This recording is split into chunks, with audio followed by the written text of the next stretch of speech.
Okay, we're back again, and today we're diving into the 4 days and the 3 days before the Last Supper of Jesus. And so we're looking at Mark 11:12 through 26. This again is giving us the time frame, so we kind of seeing what's going on and how we're able to mark the time. So Mark 11:12 through 26, if you want to read this, you will find that we are talking about the triumphal entry. So Jesus has this is after the triumphal entry. So he's moved from the triumphal entry. Now he's moving into the temple. He's gone into Jerusalem. This is Saturday, Sabbath. They were, of course, the Sabbath laws was they could not walk. Was it beyond a mile? I don't remember what the actual. I don't remember the precise distance. So there's a distance that they could No only work. walk. Don't work. That they could only walk a certain distance. Well, from Bethany to Jerusalem or to the center of Jerusalem was the maximum that they could walk in a day. But so they've already kind of made that move. Now they're in Jerusalem. So he enters into the temple, and what does he find? His house filled with definitely anything but prayer and a pure heart. It is people who are stealing. Explain that actually. What was going on in the temple at that time? So a lot of folks would be doing sacrifices um, because there's always sacrifices going on, um, even though you've got a great big day coming up. There's still sacrifices going on. But if you remember in the Torah, it was written that here's the sacrifices: lamb, goat. There's different sacrifices. But there, in several cases, were exemptions made if you were extremely poor. For instance, you could substitute one of the sacrifices for a couple turtle doves or something like that if you were poor. Um, so instead of,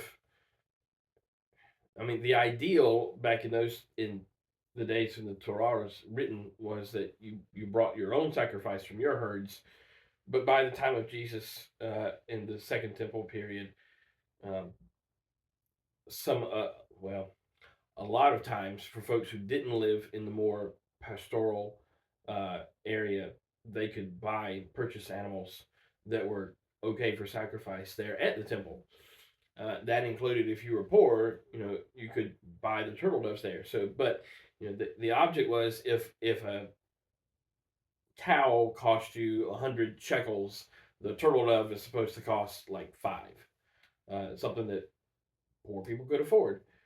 The money changers there, the temple though, the God's objective was, I understand if you can't sacrifice this, I've made provision for you. Here it is.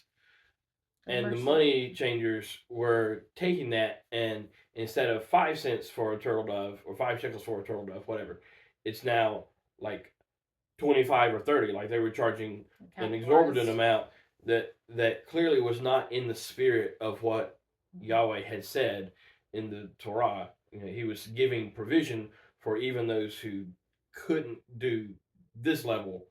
But here now, man is increasing that. It's kind of like what Jesus was telling the Pharisees. You're adding to people's load. You're not following the spirit of the law here. You're adding to it, and it's making the law heavier and heavier. It wasn't supposed to be like this. And that's what we talked back in Matthew 5 and 6, I think, actually.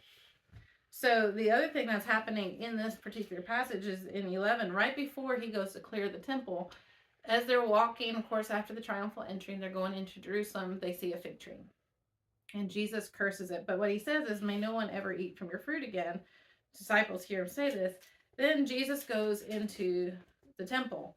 And, of course, he overturns all of this. And then after that, we see that they are leaving, and Jesus and his disciples pass by, and they see this fig tree that has withered and died. Now, this fig tree was not producing fruit because it was in the wrong season. It wasn't the season for fig trees or for figs to grow on it. So why would Jesus curse it if it wasn't the season for it? Do you want to take that? No, you're for it. Well, one, you have to see the context of what he's preparing to go into with this temple. And then also in 2 Timothy 4:2, it says to be in season at all times, be ready in all seasons, to pray and to teach the word. Yet here is these religious leaders who were doing the opposite. They were capitalizing on people and using spirituality to justify their actions.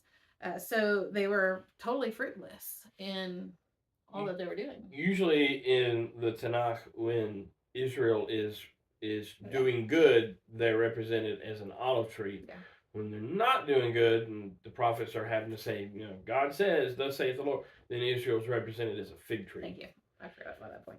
Should also be noted that the fig tree died from the roots up, not the leaves. Most time you take Roundup, you spray it on a plant, it's going to die from the leaves in, or even you pick a flower, and the leaves will wither first, and then the roots. But this one, it from the roots up is how it died.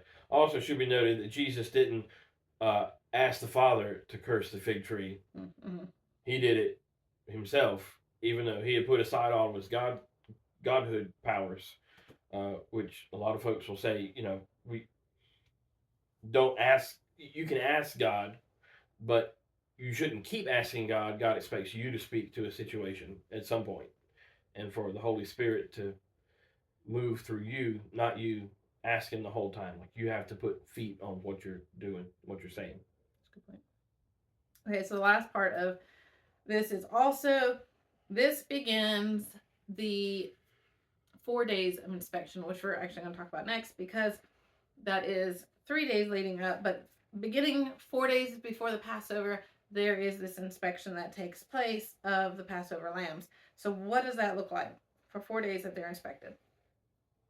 And this is also, let me just give you the reference here. This is Mark 11, 27, 13 through 37, that we begin to see this picture of the inspection, the interrogation of Jesus. Well, it goes back to Passover and the Torah is the lambs have to be inspected for any blemishes. You got to make sure that you're offering a acceptable sacrifice. So the lambs are interrogated, as it were. They're examined for any defects, any blemishes. Also, in Exodus 12, 3 through 6, it shows that the lamb that was to be sacrificed was brought into the family's home. They were to be well cared for and guarded. So imagine, this was something we did actually at church a couple years ago, I think it was, that we brought, and we couldn't find a lamb, but we used a goat. But the concept is, you have this little lamb that you brought into your care, and the children are helping to take care of it. You form an attachment, a bond with this creature. Even though you're going to sacrifice it, it depends upon you to provide for its needs and to make sure it's well taken care of. And so when it comes time for sacrifice, it really hurts the heart of the family that's taking care of it, even though they know it's coming. And Jesus was using that as a picture too, to show that this isn't just you're not just sacrificing something and there's no attachment to it, that there is no connection to it. We should have this emotional response in the sacrifice, in Jesus' sacrifice. You want to add anything to that? So he goes and is questioned in the temple for 4 days, and no fault can be found. So he is proven to be. You know what happens to this lamb if no fault can be found, right? Same thing with Jesus. No fault's found. So. But he's good. So, all right. Well, we will pick up tomorrow with 2 days before the last Passover.